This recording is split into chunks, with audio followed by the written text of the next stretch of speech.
Hello मेरे प्यारे भाइयों और बहनों, कैसे हो आप सब। आई होप आप सब एकदम मस्त होंगे, जबरदस्त होंगे। तो चलिए स्टार्ट करते हैं आज की क्लास। आज की क्लास हमारी लेक्चर नंबर 13 है। तो पिछले 12 लेक्चर्स हमारे काफी अच्छे गए, तो आज की भी शुरुआत हमारी काफी अच्छी होने वाली जी है, जबरदस्त मजेदार। तो चलिए स्टार्ट करते हैं आज की क्लास। आज का जो टॉपिक रहेगा हमारा वो रहेगा questions on electric field lines and basically electric field due to angular thread, angular ring and thread। हमें बेसिकली इनके ऊपर क्या करने हैं, क्वेश्चंस करने हैं और दो कंसेप्ट आज हमें अच्छे अच्छे कंसेप्ट करने हैं, जिन पे जेईई मेंस ने और जेईई एडवांस ने या फिर नीट ने तीनों पर इस पे बहुत सारे क्वेश्चन आ रखे हैं। पिछले साल भी आया था, उससे पिछले साल भी इन पर क्वेश्चंस आ चुके हैं। तो चलिए स्टार्ट करते हैं आज का क्लास। तो आज की क्लास हमारी क्या कहती है, आज की क्लास हमारी सबसे पहले जो रहने वाली है वो किस पे रहने वाली है, वो रहने वाली है कि इलेक्ट्रिक फील्ड लाइंस की क्वेश्चंस पे। देन फिर हम बात करेंगे एंगुलर आर्क एंड थ्रेड्स पे। तो सबसे पहले इलेक्ट्रिक फील्ड लाइंस के क्वेश्चंस कराने से पहले मैं आपको जनरली इलेक्ट्रिक फील्ड लाइंस की जो प्रॉपर्टीज थी वो एक बार रिकॉल करा देता हूं, क्योंकि जितने भी क्वेश्चंस इलेक्ट्रिक फील्ड लाइंस से पूछे गए हैं वो जनरली सारे के सारे क्वेश्चंस प्रॉपर्टीज के आधार पर ही अभी तक पूछे गए। कोई भी क्वेश्चंस प्रॉपर्टी के बाद अभी तक नहीं आया है। तो हमारी जो पहली प्रॉपर्टी थी इलेक्ट्रिक फील्ड एंड लाइंस में, जो पहली प्रॉपर्टी थी क्या थी, ओरिजिनेशन एंड टर्मिनेशन। ओरिजिनेशन का मतलब एक प्लस क्यू चार्ज से इलेक्ट्रिक फील्ड निकलती थी यानी ओरिजिनेट होती थी, और नेगेटिव चार्ज पर इलेक्ट्रिक फील्ड लाइन टर्मिनेट होती थी। और दूसरी प्रॉपर्टी हमारी थी लूपिंग। लूपिंग का मतलब electric field lines can never form loop. Electric field lines कभी भी लूप फॉर्म नहीं कर सकती। क्यों नहीं कर सकती? क्योंकि हमेशा इलेक्ट्रिक फील्ड लाइन पॉजिटिव से ओरिजिनेट होती है और नेगेटिव पर टर्मिनेट होती है। और तीसरी प्रॉपर्टी हमारी कौन सी थी? तीसरी प्रॉपर्टी थी हमारी इंटरसेक्शन। इंटरसेक्शन का मतलब दो इलेक्ट्रिक फील्ड लाइंस, एक ये और एक ये, कभी भी आपस में इंटरसेक्ट नहीं कर सकती। क्यों नहीं कर सकती? क्योंकि जब भी दो इलेक्ट्रिक फील्ड लाइंस आपस में इंटरसेक्ट करेगी उस टाइम जिस पॉइंट पर वो इंटरसेक्ट करती है उस पॉइंट पर हम जनरली क्या ड्रॉ करते हैं? टेंजेंट ड्रॉ करते हैं। क्या फाइंड करने के लिए ड्रॉ करते हैं? क्या फाइंड करने के लिए हम ड्रॉ करते हैं टेंजेंट? हम बेसिकली इलेक्ट्रिक फील्ड इंटेंसिटी उस पॉइंट पर फाइंड करने के लिए या इलेक्ट्रिक फील्ड की डायरेक्शन फाइंड करने के लिए उस पॉइंट पर हम टेंजेंट ड्रॉ करते हैं। जो टेंजेंट की डायरेक्शन होगी वही इलेक्ट्रिक फील्ड की डायरेक्शन होगी। मैंने आपको कल की क्लास में ये बताया था। जब भी मैं उस पॉइंट पर टेंजेंट ड्रॉ करता हूं, एक इस इलेक्ट्रिक फील्ड लाइन पर एक इस तरीके से टेंजेंट, एक इस इलेक्ट्रिक फील्ड लाइन पर इस तरीके से टेंजेंट। कभी हमें पता है एक पॉइंट की दो टेंजेंट तो हो सकती है, लेकिन एक पॉइंट की दो डायरेक्शन नहीं हो सकती। एक ही पॉइंट की दो इलेक्ट्रिक फील्ड की डायरेक्शन कभी नहीं हो सकती। इसलिए दो इलेक्ट्रिक फील्ड लाइंस कभी भी आपस में इंटरसेक्ट नहीं कर सकती। पांचवी प्रॉपर्टी क्या कहती थी? Relative spacing between them. अब रिलेटिव स्पेसिंग बिटवीन देम का मतलब क्या है? हमें पता है दो इलेक्ट्रिक फील्ड लाइंस वो बेसिकली स्पेसिंग बिटवीन देम यानी electric field lines inversely proportional होती थी r स्क्वायर के। मतलब जहां स्पेसिंग ज्यादा होती थी वहां इलेक्ट्रिक फील्ड लाइंस छोटी होती थी, वहां इलेक्ट्रिक फील्ड लाइंस कम होती थी। और जहां स्पेसिंग कम होती थी वहां इलेक्ट्रिक फील्ड लाइंस बहुत ज्यादा होती थी। ये थी हमारी फिफ्थ प्रॉपर्टी।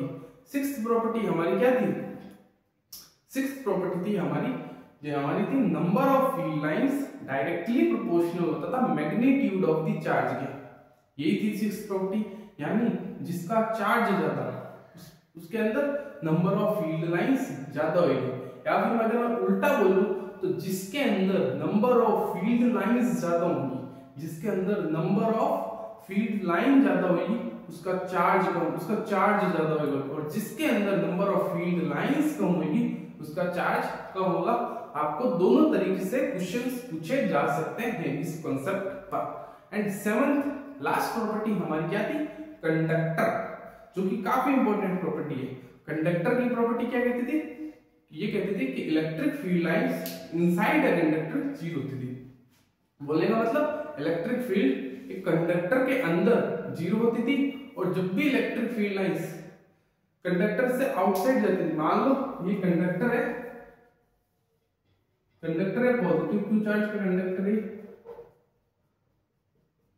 इससे जब भी इलेक्ट्रिक फील्ड लाइंस इससे निकलेगी ना, जब भी इलेक्ट्रिक फील्ड लाइंस इस कंडक्टर से निकलेगी ना, वो हमेशा जो इलेक्ट्रिक फील्ड लाइंस होगी वो हमेशा इसके परपेंडिकुलर होगी। Electric field lines always perpendicular to the conductor.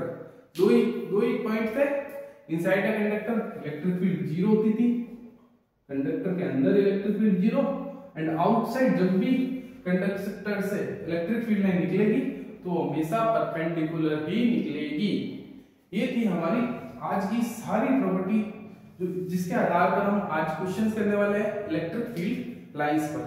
तो हमारा जो पहला क्वेश्चन था इलेक्ट्रिक फील्ड लाइंस पर, बेसिकली बहुत आसान क्वेश्चन थे सारे। पहला क्वेश्चन था, जैसे क्वेश्चन नंबर 1 मेरा जो क्या कहता था, इस तरीके से एक ये था, ये मेरा कुछ, ये मेरा EB एंड ये थी मेरी EC।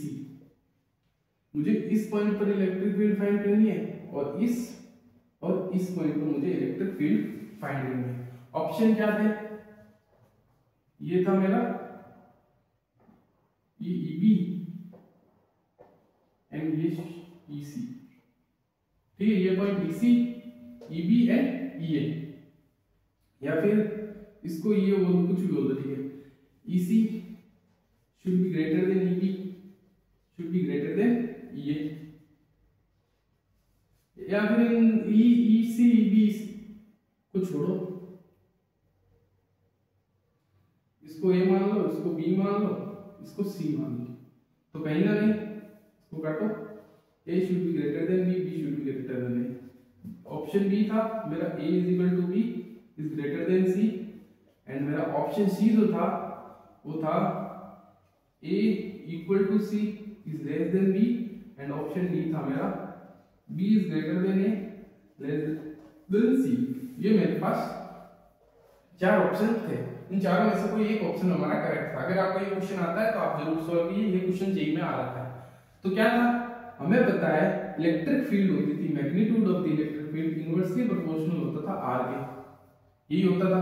R जहां कम होता वहां इलेक्ट्रिक फील्ड लाइन ज्यादा होती थी, जहां R ज्यादा वहां इलेक्ट्रिक फील्ड लाइंस, जहां इलेक्ट्रिक फील्ड इंटेंसिटी कम होती। इस केस में R की वैल्यू इधर और इस पॉइंट पर, ये जस्ट अपोजिट पॉइंट है एक दूसरे में, यानी इधर और इधर पॉइंट पर जो R की वैल्यू है वो क्या है, सेम है।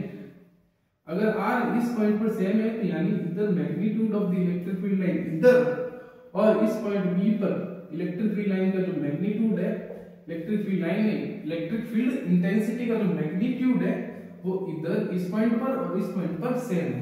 लेकिन C वाले पॉइंट की अगर मैं बात करूं तो इसका कहीं ना कहीं R बड़ा है। R बड़ा होने का मतलब उसकी जो इलेक्ट्रिक फील्ड इंटेंसिटी है वो कहीं ना कहीं कम है, उसकी इलेक्ट्रिक फील्ड इंटेंसिटी कम है। इसका मतलब A और B की इलेक्ट्रिक फील्ड बराबर है और C से दोनों की इलेक्ट्रिक फील्ड ग्रेटर देन है C, तो कहीं ना कहीं मेरा ऑप्शन बी इस केस में करेक्ट होता है। दूसरा क्वेश्चन मेरे से ये पूछा गया था, दूसरा क्वेश्चन फील्ड लाइंस के ऊपर है। दूसरा क्वेश्चन था कि प्लस क्यू चार्ज है और ये कंडक्टर है। हमें बेसिकली क्या करना है, draw electric field line pattern. हमें इस केस के अंदर इलेक्ट्रिक फील्ड लाइन पैटर्न इसके अंदर हमें ड्रॉ करना है। तो मैं पैटर्न कैसे ड्रॉ करूंगा, ये एक पॉइंट चार्ज है, हम सभी को पता है, ये एक पॉइंट प्लस क्यू चार्ज है, इससे मुझे electric field line pattern draw करना है। तो मैं कैसे ड्रॉ करूंगा, एक पॉजिटिव क्यू चार्ज की वजह से इलेक्ट्रिक फील्ड लाइन निकलेगी, निकलती है इस तरीके से। और पॉजिटिव चार्ज को देख के कंडक्टर के अंदर इलेक्ट्रॉन एंड प्रोटॉन दोनों होते हैं, यानी पॉजिटिव और नेगेटिव दोनों चार्ज होते हैं। इस पॉजिटिव चार्ज को देख के कंडक्टर के जो इलेक्ट्रॉन है वो कहीं ना कहीं इस इधर की तरफ आ जाएंगे एंड पॉजिटिव चार्ज इस तरफ रह जाएगा, ये होगा। यानी कंडक्टर के अंदर इलेक्ट्रिक फील्ड लाइन आएगी इस तरीके से perpendicular to the electric field line, और पॉजिटिव चार्ज से इलेक्ट्रिक फील्ड लाइन निकलेगी इस तरीके से। ये बेसिकली इसका इलेक्ट्रिक फील्ड लाइन पैटर्न था। इस पैटर्न के आधार पर आपसे बहुत सारे क्वेश्चन पूछे जा सकते हैं। तो ये कहीं ना कहीं ये भी जेईई में आया हुआ ही क्वेश्चन है। इसमें लमसम 4-5 ऑप्शन दिए हुए थे, लेकिन कहीं ना कहीं जो ऑप्शन करेक्ट था वो ये वाला ऑप्शन था। इसमें 4-5 क्वेश्चन हमें दे रखे थे, बेसिकली रॉन्ग ऑप्शन थे। कहीं ना कहीं electric field lines inside the conductor के अंदर से भी जा रही थी, कुछ कहीं ना कहीं perpendicular to the electric field lines थी, यानी ये जो इलेक्ट्रिक फील्ड लाइंस है कुछ केसेस में सीधी गई हुई थी, ये इस तरीके से नहीं थी इलेक्ट्रिक फील्ड लाइंस, कहीं ना कहीं कंडक्टर के परपेंडिकुलर नहीं थी। हमें परपेंडिकुलर देखनी थी, पहले तो सबसे पहले वो चेक करना था। दूसरा, कंडक्टर के अंदर इलेक्ट्रिक फील्ड लाइंस तो नहीं जा रही थी। दूसरा, हमें ये चेक करना था। टोटल 4 ऑप्शन में से कोई एक ऑप्शन हमारा सही मिलता है इस तरीके से। और एक क्वेश्चन आया था हमारा, जैसे ये पॉजिटिव कंडक्टर है, पॉजिटिव चार्ज कंडक्टर है, पॉजिटिव चार्ज इधर की तरफ और नेगेटिव चार्ज इधर की तरफ। तो इलेक्ट्रिक फील्ड लाइंस यहां से निकलेगी, यहां जाएगी, यहां से निकलेगी, यहां जाएगी। कुछ इलेक्ट्रिक फील्ड लाइंस ऐसे जाएगी बेसिकली इस तरीके से। कुछ इलेक्ट्रिक फील्ड लाइंस यहां से इस तरीके से आएगी, कुछ यहां से इस तरीके से आएगी, इस तरीके से। कहीं ना कहीं perpendicular to the electric field lines होनी चाहिए। पॉजिटिव चार्ज था, इस तरीके से इलेक्ट्रिक फील्ड लाइंस आ रही थी, positive to negative, positive to negative. तो कहीं ना कहीं इस तरीके के भी क्वेश्चंस हमारे पास आ रखे हैं।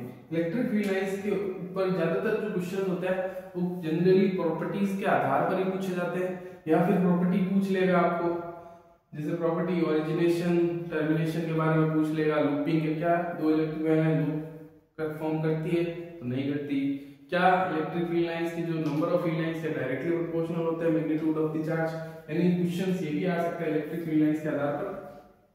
जैसे ये +2 की चार्ज है और ये मेरे पास +2 चार्ज है, इनका इलेक्ट्रिक फील्ड लाइंस पैटर्न बनाओ।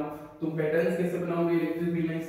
हमें पता है पॉजिटिव चार्ज Q से इलेक्ट्रिक फील्ड लाइन निकलती है, +2Q से भी इलेक्ट्रिक फील्ड लाइन निकलती है। इन दोनों चार्जेस के बीच का जो नल पॉइंट होता है ना, वहां इलेक्ट्रिक फील्ड 0 होती है।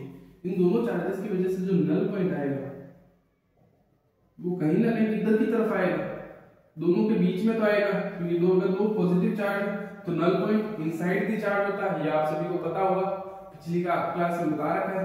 तो कहीं ना कहीं जो नल पॉइंट होगा वो कहीं ना कहीं स्मॉलर चार्ज की तरफ होगा। कितनी डिस्टेंस पर होगा? वो जो डिस्टेंस हमने निकाली थी वो निकाली थी d डिवाइडेड बाय √2 + 1। ये डिस्टेंस मैंने यहाँ पे निकाली थी। यानी अगर मैं इस केस में इलेक्ट्रिक फील्ड लाइंस पैटर्न बनाऊं तो यहाँ पे चार्ज डबल है इस वाले चार्ज से, इसका मतलब यहाँ पे जो इलेक्ट्रिक फील्ड लाइंस होगी वो भी डबल होगी इधर से। अगर मान लो इसके अंदर से 5 फील्ड लाइंस इस तरीके से निकल रही है, नल पॉइंट यहाँ है,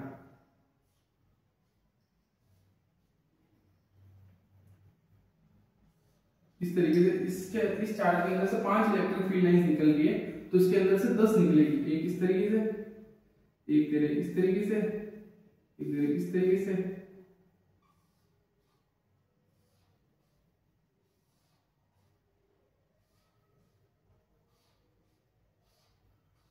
इस तरीके से। कहीं ना कहीं इधर जो number of the electric field lines होगी वो 10 होगी।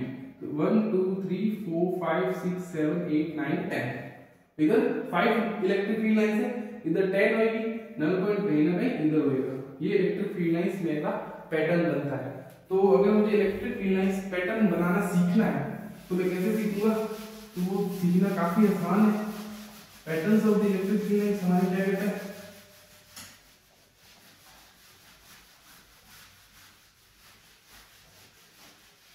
जैसे इलेक्ट्रिक फील्ड लाइंस के अगर मैं पैटर्न की बात करूं तो फॉर एग्जांपल जैसे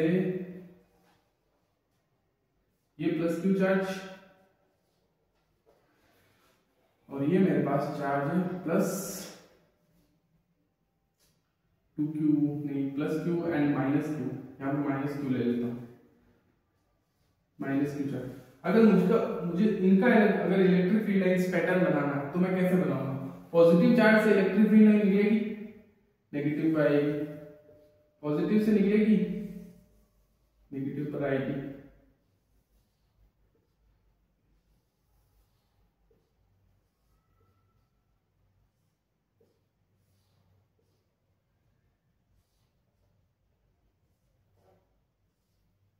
इस तरीके से ये प्लस क्यू और माइनस क्यू, प्लस क्यू और माइनस क्यू चार्ज का इलेक्ट्रिक फील्ड लाइन पैटर्न इस तरीके से हो जाता है।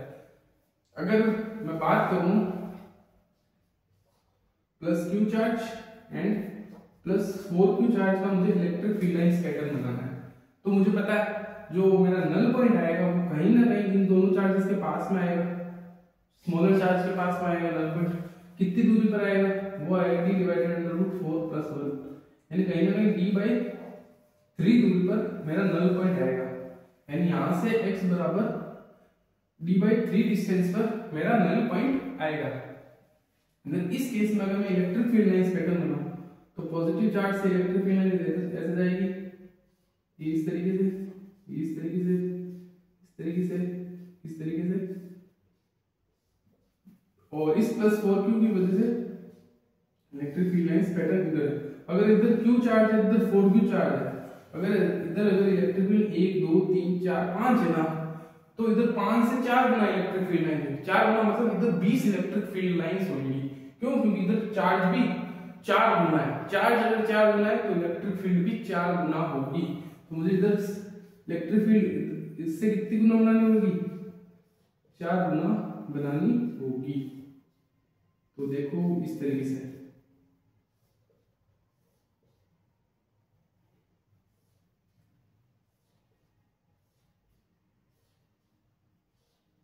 कहीं ना कहीं इस तरीके से इधर number of the field lines ज्यादा होगी, इधर number of the field lines कम होगी, और नल पॉइंट होएगा वो कहीं ना कहीं इधर की तरफ आएगा। तो मेरा कुछ चार्ज इस तरीके से इलेक्ट्रिक फील्ड लाइंस का जो पैटर्न होगा Q और 4Q का पैटर्न इस तरीके से होगा। तो आपने अगर पैटर्न्स पहचान लिए, प्लस Q माइनस Q का क्या होता है, Q plus Q and 4Q का क्या होता है, इसी तरीके से plus 2Q plus 3Q plus 4Q plus 5Q आप मल्टीपल पैटर्न्स बना सकते हो। बस किसका ध्यान रखना है? बस नल पॉइंट का ध्यान रखना है। तो स्मॉलर चार्ज की तरफ आएगा, जहां नल पॉइंट आ रहा है वहां इलेक्ट्रिक फील्ड लाइन 0 है। इसका मतलब उससे पास होती हुई इलेक्ट्रिक फील्ड लाइन समझना है, मतलब यहाँ पे इलेक्ट्रिक फील्ड लाइन 0 है, हमें शो करना है। और number of the field lines हमेशा चार्ज पे डिपेंड करती है, जितना ज्यादा चार्ज उतनी ज्यादा number of the field lines होगी।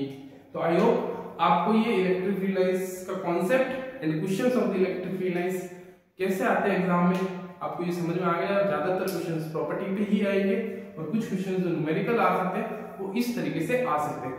हम अब अगले कंसेप्ट में पढ़ते हैं electric field due to electric field due to angular wire and thread पे।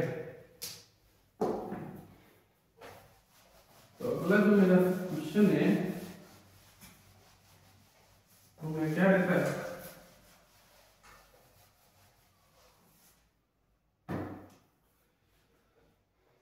अगला टॉपिक है electric field due to angular ring. Angular बोलो या सर्कुलर रिंग, कोई भी बोल दो, एंगुलर या फिर सर्कुलर रिंग एंड थ्रेड। इस टॉपिक पर अब हम बात करते हैं, यानी चर्चा करते हैं। ये टॉपिक मेरा क्या कह रहा है इसके बारे में अब हम बात करते हैं। तो हमें पता होगा कि मेरे पास एक सेमी सर्कुलर रिंग है, सेमी सर्कुलर आर्क बोल दो, रिंग बोल दो, या कुछ भी बोल दो, इस तरीके से मेरे पास सर्कुलर आर्क है जिसपे प्लस क्यू चार्ज इस तरीके से डिस्ट्रीब्यूटेड है।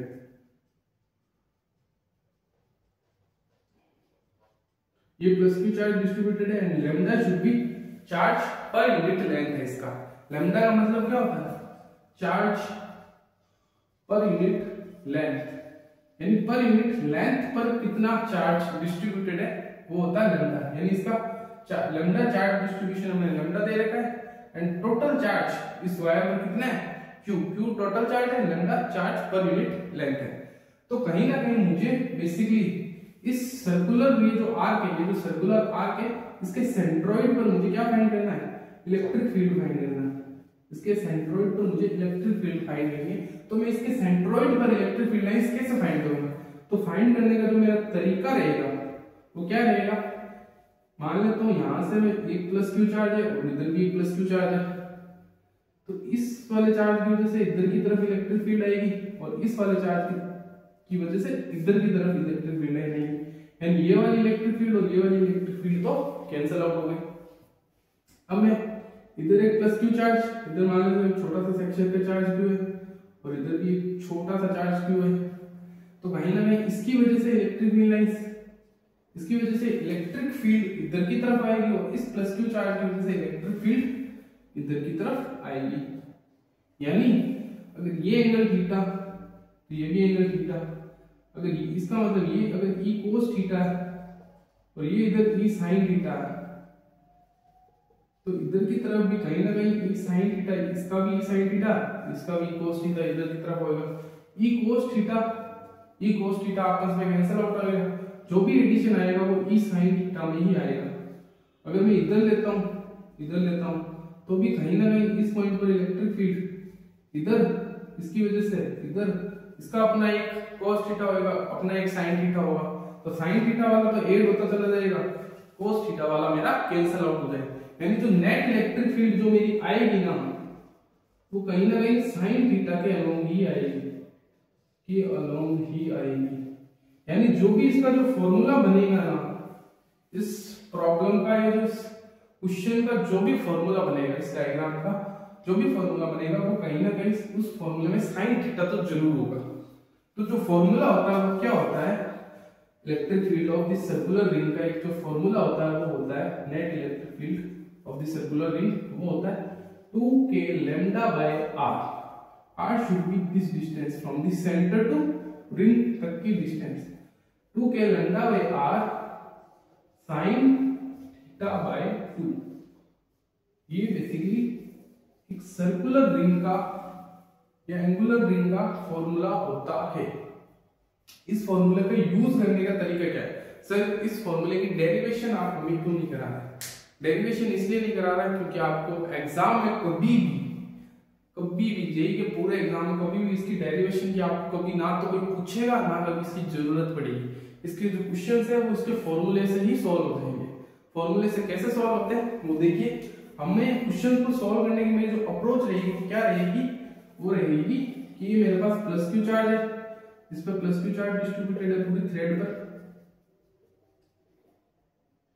ये plus Q charge and lambda should be charge distributed इस पूरे पर। मुझे इस पॉइंट पर नेट इलेक्ट्रिक फील्ड फाइंड करनी है, तो इस पॉइंट पर मैं नेट इलेक्ट्रिक फील्ड फाइंड कैसे करूंगा? तरीका क्या रहेगा?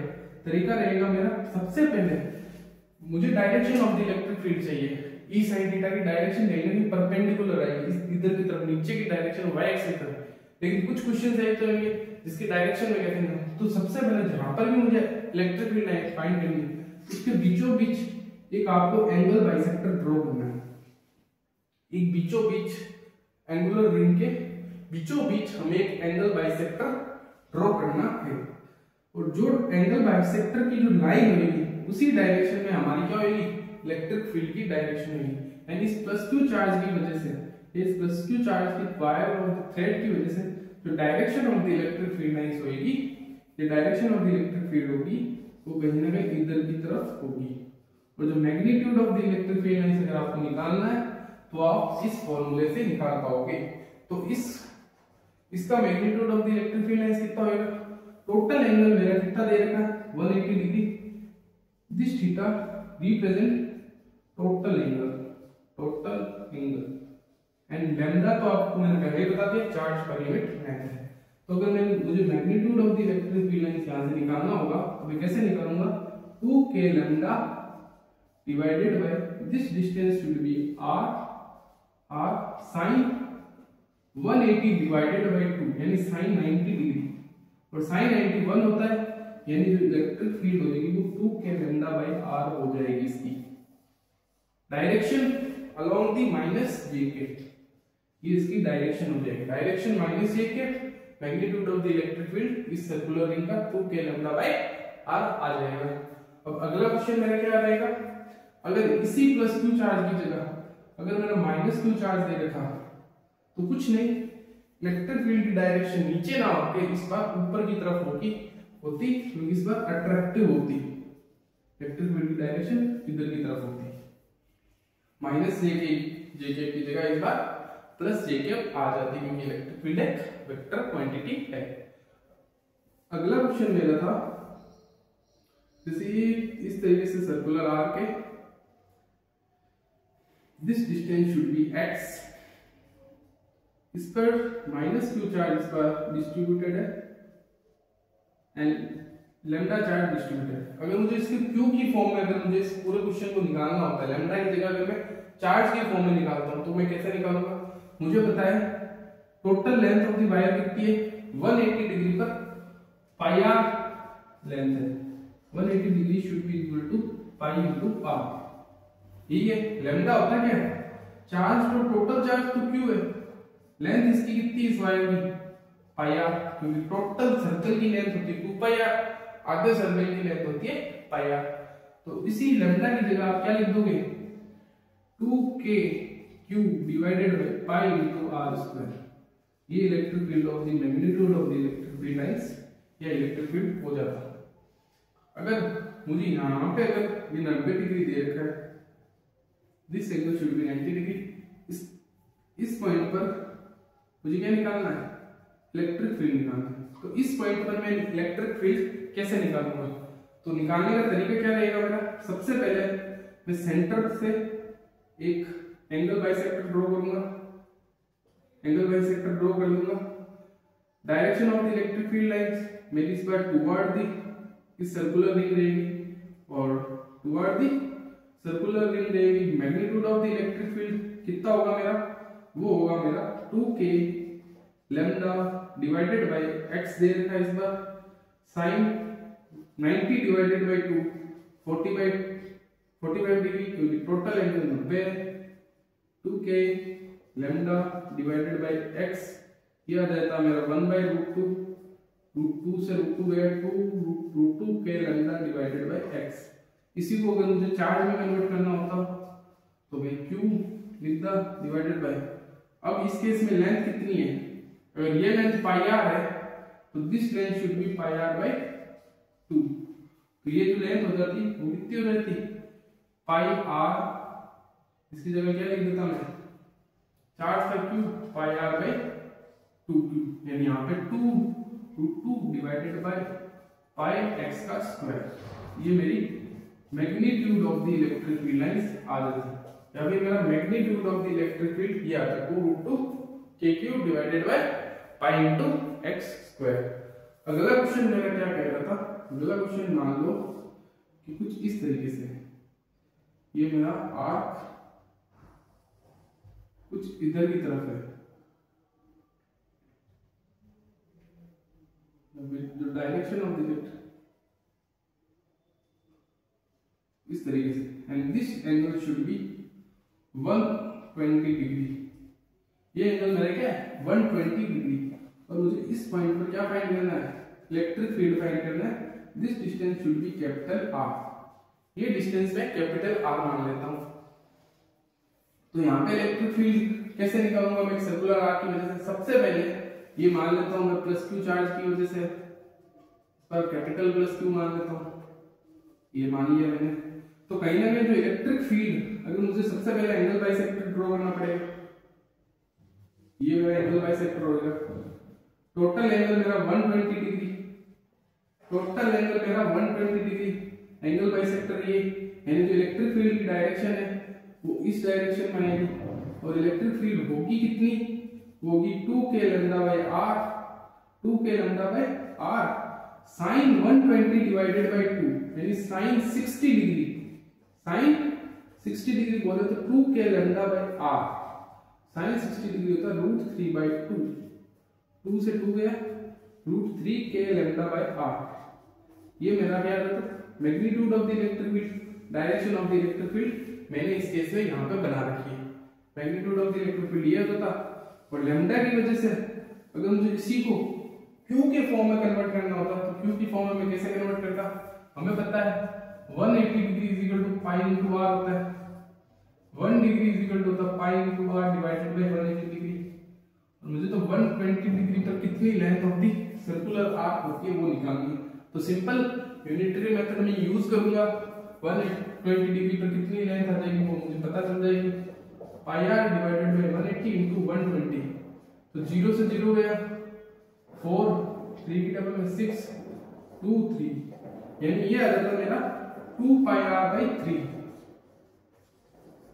तो मैं यहां पुट करूंगा 2 पाई r बाई 3, 2 के लैम्डा की जगह मैं लिख दूंगा, यानी यहां पे चार्ज होगा q divided by 2 pi r by 3, यानी ये आ जाएगा मेरा √3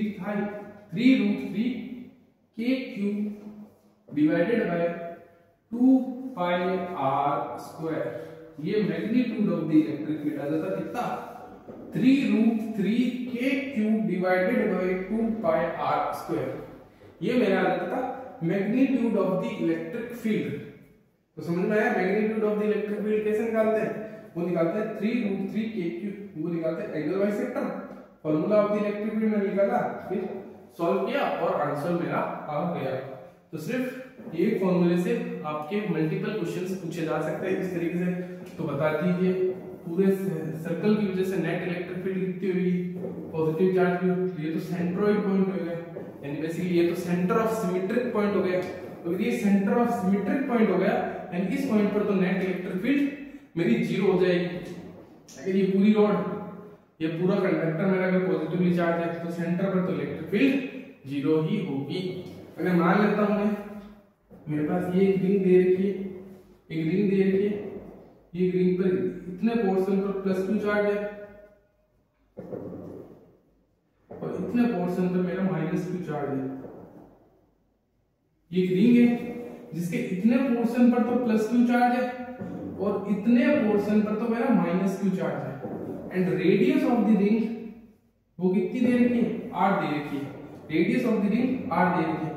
मुझे फाइंड क्या करना है, मुझे फाइंड करना है इलेक्ट्रिक फील्ड सेंटर पर। तो मैं कैसे फाइंड करूंगा, पॉजिटिव चार्ज की वजह से, यानी positive charge of the circle की वजह से इलेक्ट्रिक फील्ड अवे हो जाएगी, और नेगेटिव की वजह से कहीं ना कहीं इस पॉइंट पर नेगेटिव की वजह से कहीं ना कहीं इधर की तरफ फुगार्ड हो जाएगी, यानी जो नेट इलेक्ट्रिक फील्ड होगी ना वो कहीं ना कहीं दोनों की एड हो जाती है, दोनों की इलेक्ट्रिक फील्ड लाइंस एड हो जाती है, यानी 2 टाइम्स ऑफ E हो जाती है। मुझे तो सिर्फ E निकालना है, और E मैंने इसका निकाल रखा है प्लस वाले का, +2 चार्ज डिस्ट्रीब्यूटेड वाले का, तो E मैंने निकाल रखा है। आंसर क्या आएगा मेरा 2k लैम्डा बाय r। अगर मैं यहाँ पे क्या रखता हूँ, इस 2 into E की जगह, और E की जगह मैं लिख देता हूँ 2k लैम्डा बाय r, तो मेरा जो आंसर आता है, यानी जो नेट इलेक्ट्रिक फील्ड का मैग्नीट्यूड आता वो मेरा आ जाता 4k lambda by r, 4k lambda by r। ये मेरा क्या आ जाता, आंसर आ जाता है। यहाँ पे कैपिटल R है तो कहीं ना कहीं इसको भी कैपिटल R कर दूं, 4k lambda by r। Lambda की जगह आप चार्ज पर यूनिट लेंथ रख सकते हो, charge divided by pi r square, तो कहीं ना कहीं 4k cube divided by pi r square minus jk। ये मेरा आंसर आ गया इस वाले क्वेश्चन का, 4k cube divided by pi r square minus jk। ये मेरा आंसर आ जाएगा इसका, इस वाले केस का। तो आई होप आपको ये जितना भी मैंने आपको भी पढ़ाया एंगुलर रिंग वाला की वजह से इलेक्ट्रिक फील्ड फाइंड कैसे की जाती है आपको समझ में आ गई होगी। अब हम बात करेंगे थ्रेड की वजह से, एक वायर की वजह से हम इलेक्ट्रिक फील्ड लाइंस या इलेक्ट्रिक फील्ड कैसे फाइंड करते हैं। तो देखते हैं एक वायर की वजह से इलेक्ट्रिक फील्ड कैसे फाइंड करें। तो वायर की वजह से इलेक्ट्रिक फील्ड लाइन करने का जो तरीका रहेगा,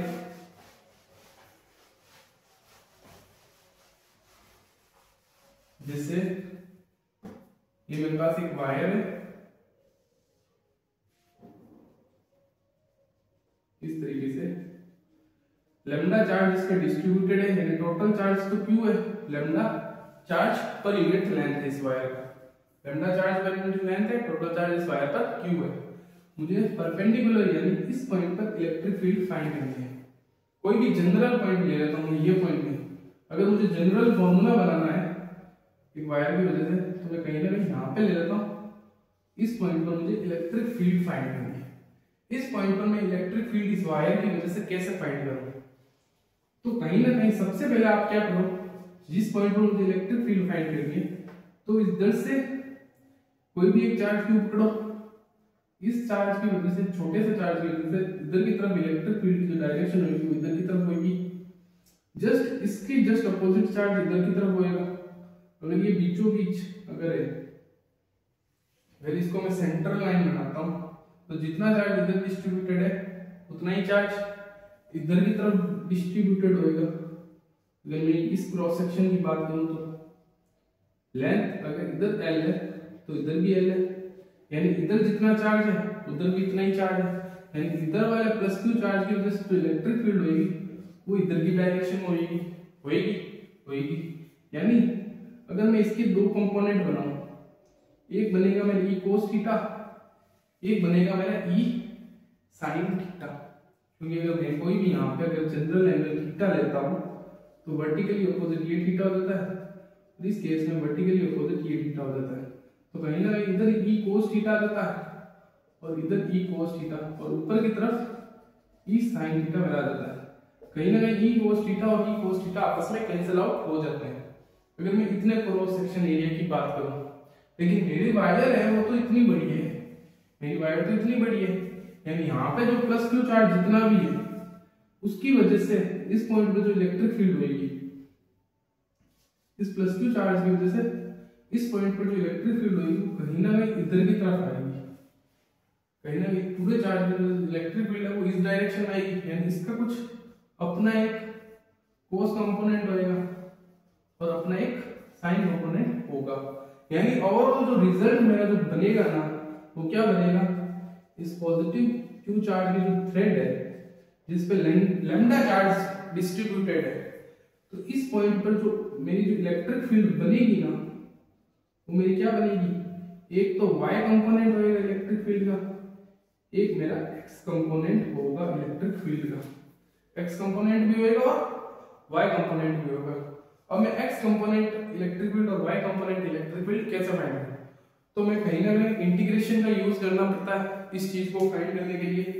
तो हम इंटीग्रेशन यूज नहीं करेंगे क्योंकि इसके अंदर डबल इंटीग्रेशन यूज होती है, हमारे सिलेबस में सिर्फ और सिर्फ सिंगल इंटीग्रेशन है, इसलिए इसको हम फॉर्मूला से इसमें जितने भी क्वेश्चन आएंगे जेईई मेंस या एडवांस में वो आपसे फॉर्मूला बेस्ड क्वेश्चन ही पूछेंगे। तो यानी जो x के अलोंग जो इलेक्ट्रिक फील्ड होगी वो क्या होगी, वो होगी k lambda by r magnitude of mod of cos theta 1 minus cos theta 2 and y के अलोंग जो इलेक्ट्रिक फील्ड होगी वो होगी k lambda by r sin theta 1 plus sin theta 2, sin theta 1 plus sin theta 2।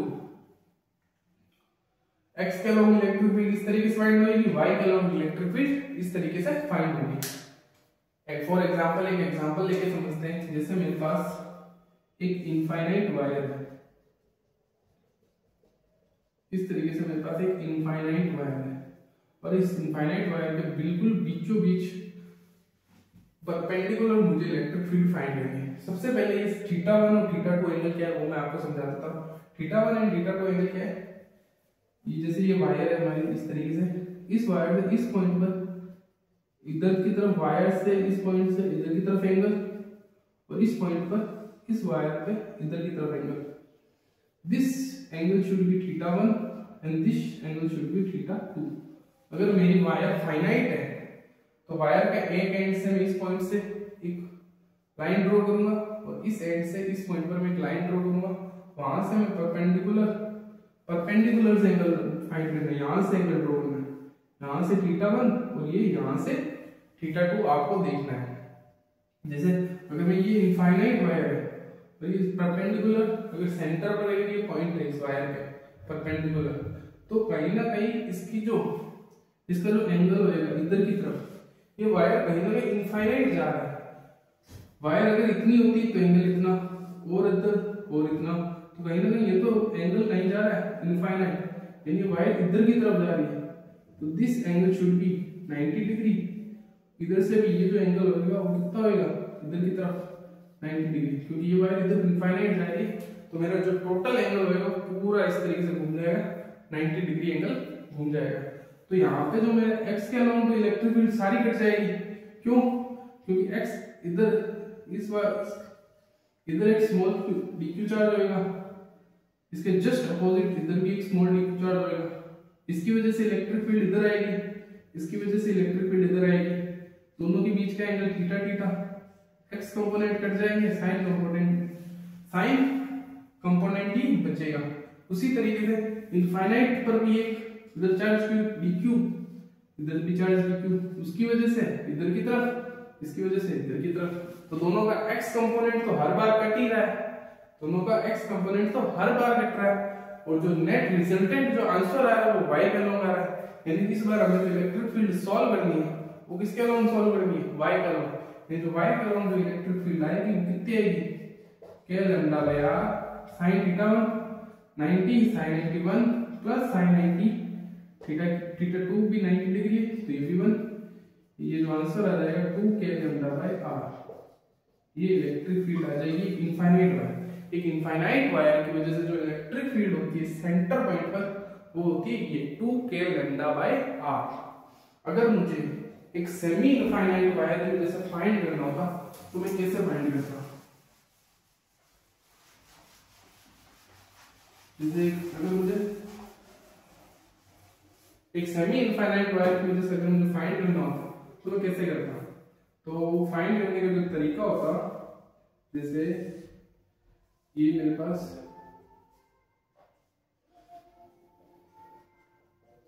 इस direction में मेरी एक wire जा रही है, नेगेटिव डायरेक्शन में इनफाइनाइट, और मुझे जस्ट इसके परपेंडिकुलर एक पॉइंट है, इस पॉइंट पर मुझे क्या फाइंड करनी है? इलेक्ट्रिक फील्ड फाइंड करनी है। तो इस पॉइंट पर मैं इलेक्ट्रिक फील्ड फाइंड कैसे करूंगा? तरीका of the electric field find करने का क्या रहेगा? वो रहेगा इस प्लस q चार्ज की वजह से इलेक्ट्रिक फील्ड इधर की तरफ, इधर की तरफ, इधर की तरफ, इधर की तरफ, इधर की तरफ, ये हुई। यानी इसका एक x कंपोनेंट आएगा, एक y कंपोनेंट आएगा, एक इलेक्ट्रिक फील्ड का x कंपोनेंट और एक इलेक्ट्रिक फील्ड का y कंपोनेंट। इधर की तरफ वायर नहीं, यानी इधर की तरफ मेरा कोई कंपोनेंट नहीं होगा, यानी y के अक्रॉस इलेक्ट्रिक फील्ड इधर की वजह से आएगी और x के अलोंग इलेक्ट्रिक फील्ड इस वायर की वजह से इधर की तरफ आएगी। इधर वायर नहीं है तो x के अलोंग कोई कंपोनेंट नहीं होगा। तो इस केस में x के अलोंग भी इलेक्ट्रिक फील्ड होगी और y के अलोंग भी इलेक्ट्रिक फील्ड होगी। तो x के अलोंग में इलेक्ट्रिक फील्ड कैसे फाइंड करूंगा? k lambda by r, this should be, मैंने θ1 बताया था, यहाँ थीटा एंगल 0 डिग्री होगा। क्यों? क्योंकि इधर तो कोई वायर नहीं है। अगर इधर वायर नहीं है तो मैं एंगल नापूंगा किस चीज का? वायर नहीं है तो ये एंगल तो मेरा 0 डिग्री, इधर की तरफ ये वायर इनफाइनाइट जा रहा है, यानी ये जो मेरा एंगल होएगा वो मेरा 90 डिग्री होगा। ये वाला एंगल मेरा 90 डिग्री, ये वाला एंगल मेरा 0 डिग्री। तो कहीं ना जो आंसर आएगा वो cos 0 कितना होता है? 1 sin 90 0। तो x के along electric field k lambda by r, y के अलोंग इलेक्ट्रिक फील्ड कितनी हो जाती? वो हो जाती k lambda by r sin 91 plus sin 0 0। यानी ये भी इधर भी electric field along the y k lambda by r आ जाती है। ये भी x के along k lambda by r, y के अलोंग भी k लैम्डा बाय r आती। तो इधर भी k लैम्डा बाय r, इधर भी k लैम्डा बाय r, दोनों के बीच का एंगल 90 डिग्री। तो नेट रिजल्टेंट इलेक्ट्रिक फील्ड इधर की तरफ आ जाती √2 k लैम्डा बाय r। तो आपको ये क्वेश्चन भी आपसे पूछा जा सकता था। और एक क्वेश्चन आपसे ये भी पूछा जा सकता है क्या, जैसे इस बार मैं फाइनाइट एंगल को अगर लूं तो इस बार मैं फाइनाइट एंगल की बात करूं, जैसे ये प्लस क्यू चार्ज है मेरा, इस इधर एक पॉइंट है, जैसे इधर की वजह से ये और इस पॉइंट की वजह से ये, and this angle should be 45 degree and this angle should be 45 degree, this angle should be 45 degree. अगर मुझे इस पॉइंट पर इलेक्ट्रिक फील्ड फाइंड करनी है तो कहीं ना कहीं वो इलेक्ट्रिक फील्ड x के अलोंग भी होगी और y के अलोंग भी होगी, तो कहीं अगर ये सेंटर पॉइंट है तो x के अलोंग तो इलेक्ट्रिक फील्ड कट जाएगी, जो भी इलेक्ट्रिक फील्ड होगी y के अलोंग। अगर यही एंगल अगर सेंटर के अलोंग ना होता इधर होता तो कहीं ना कहीं ये एंगल मेरा 30 डिग्री हो जाता और ये एंगल मेरा 60 डिग्री हो जाता, 60 डिग्री ये 30 डिग्री। उस केस में x के और y के अलोंग दोनों के अलोंग इलेक्ट्रिक फील्ड आ जाती है। तो x के अलोंग इलेक्ट्रिक फील्ड फाइंड करने का तरीका क्या रहता है यार, magnitude mode of cos of 60 minus cos of 30, और y के अलोंग इलेक्ट्रिक फील्ड फाइंड करने का तरीका क्या रहता है यार, mode of cos of 45 degree minus cos of 45 degree. अगर 45 डिग्री एंगल दे रखा था तो x के अलोंग इलेक्ट्रिक फील्ड ये हो जाती, अगर 30 डिग्री और 60 डिग्री एंगल दे रखा था तो x के अलोंग इलेक्ट्रिक फील्ड ये हो जाती। अगर मुझे y के अलोंग इलेक्ट्रिक फील्ड निकालनी है तो ये लंबा है यार sin 60 प्लस sin 30, और अगर ये मोड इसमें जरूरत ही नहीं है मोड की, और y का अलोंग इलेक्ट्रिक फील्ड अगर 30 और 45 करते तो sin 45 प्लस sin 45, ये मेरा आंसर हो जाता इस तरीके से। तो x के अलोंग इलेक्ट्रिक फील्ड, y के अलोंग इलेक्ट्रिक फील्ड हम इस तरीके से निकालेंगे। आई होप आपको ये सारे क्वेश्चंस समझ में आ गए होंगे। कल की क्लास में आपको मैं रिवाइज करवाऊंगा वापस ये फॉर्मूलाज, कुछ क्वेश्चंस में और लेके आऊंगा जेईई मेंस से एडवांस के या फिर नीट के क्वेश्चंस लेके आऊंगा, ताकि कल हम इस पे अच्छी खासी प्रैक्टिस करेंगे। तो थैंक यू सो मच बच्चों, जय श्री कृष्णा, राधे राधे, हंसते रहो, खुश रहो।